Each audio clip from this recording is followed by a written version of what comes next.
Dr. Bruce Lipton, my favourite cellular biologist, says if you want to know what beliefs you're running, look at your life. What do you think is true? Now, you might say that it's true that the sun rises each day, but of course it doesn't, does it? We move around the sun and the sun stays still. It looks true, we believe it to be true, but it isn't. Let's look at some of your beliefs and where they come from. What is a belief? Well, the dictionary says that a belief is an acceptance that something exists or is true, especially one without proof. And there's the essential part, without proof. A belief is a story that we tell ourselves or have been told, and then we believe it as if it were true. It's a thought about something that looks real. In my old NLP days, I was taught belief-changing techniques where I helped the client to change the submodalities of the belief in order to let it go. So the client would run the belief like a film in their mind, and then I'd encourage them to take out the colour, make it black and white, take out the sound, maybe add some silly music and run the film backwards. And then test the strength of the belief.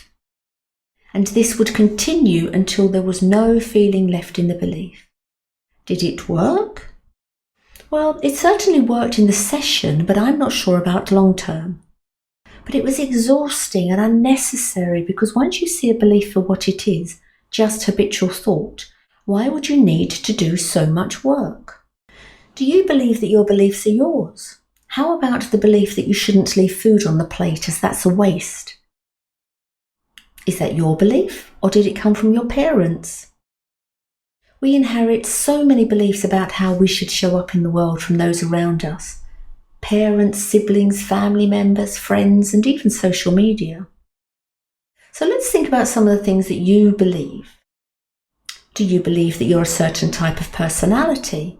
Now, this is a subject that will come up again and again for us because it's a belief that looks so true. I have clients that tell me they're shy, and I ask them, is that true?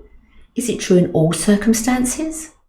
Normally, if someone is shy, and this was a story I told myself about myself for many years, well, then they're only shy in certain circumstances.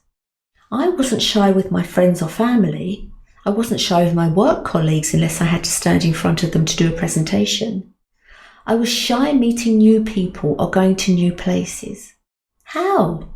My feeling of shyness only manifested when I started to think about how I thought other people were going to think about me.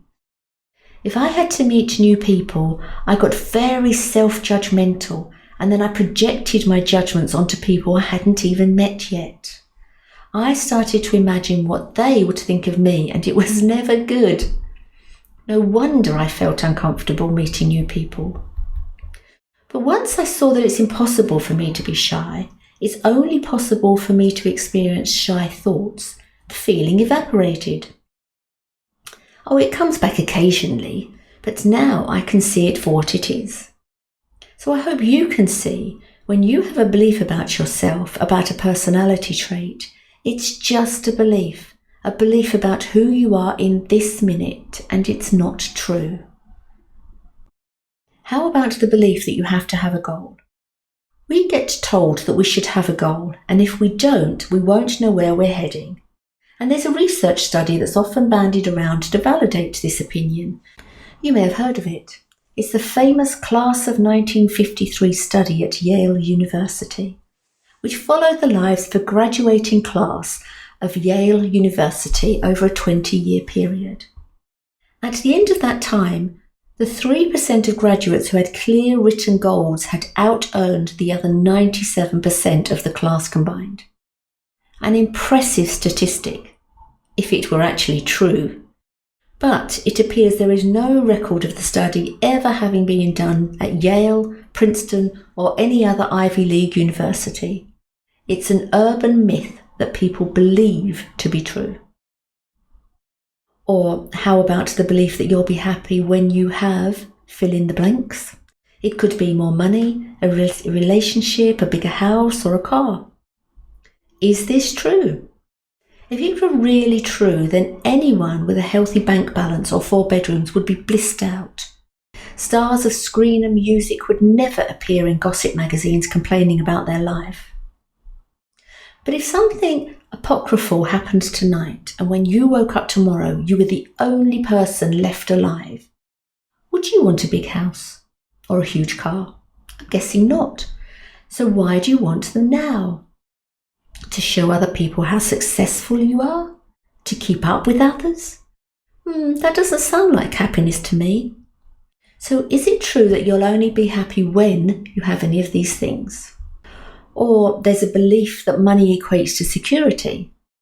You might believe that life is scary if you don't have enough savings, and I'm certainly not going to discourage you from saving. But you could amass a fortune and imagine that this will secure you from bad stuff happening. But this isn't the case either. In 2019, churches and hotels were bombed in Sri Lanka with 250 people killed in the attacks. The biggest shareholder in the clothing company ASOS and his family were amongst those affected. This billionaire and his family were in one of the hotels, and tragically, 3 of his 4 children were killed in the attacks. Money cannot give us security. That's a false belief. Now, anyone that's ever read a magazine or attended any type of self-help group will know about limiting beliefs. There are whole courses on how to bust a limiting belief or how to work on one of these beliefs. Hold on, how to work on a thought? How can a belief limit you? A limiting belief is no more important than any other belief, but it can feel as if it holds you back. You might have a belief that you can't do something, or a belief that something is difficult, and, as Henry Ford said, whether you think you can or you think you can't, you're right. If you believe that you can't do something like lose weight, then all you'll keep focusing on are the reasons why you can't lose weight. You'll run through the well-rehearsed beliefs like, I have a sweet tooth, I have a slow metabolism, I come from a big-boned family, I don't have time to cook healthy meals, and on and on. And every time you tell yourself the reasons why you can't do something, you'll feel as if they're true. But are they? Look at the reasons that you think you can't do something. If you tell yourself, I have a sweet tooth, and you think this is true, eat a nice juicy sweet peach instead of a bar of chocolate. Remind yourself of all the things you can do, rather than reaffirming what you imagine you can't do. If you believe that preparing a healthy meal takes too much time, I'll bet you spend much more time thinking about how long it's going to take you than actually preparing the meal. Look at the beliefs you hold around food and weight. Do you really believe what you're thinking?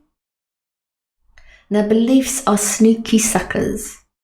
I'm not asking you to question your beliefs about God or suggesting that you have to change your beliefs. But just to notice the beliefs that you hold about yourself and others, and ask yourself, is this true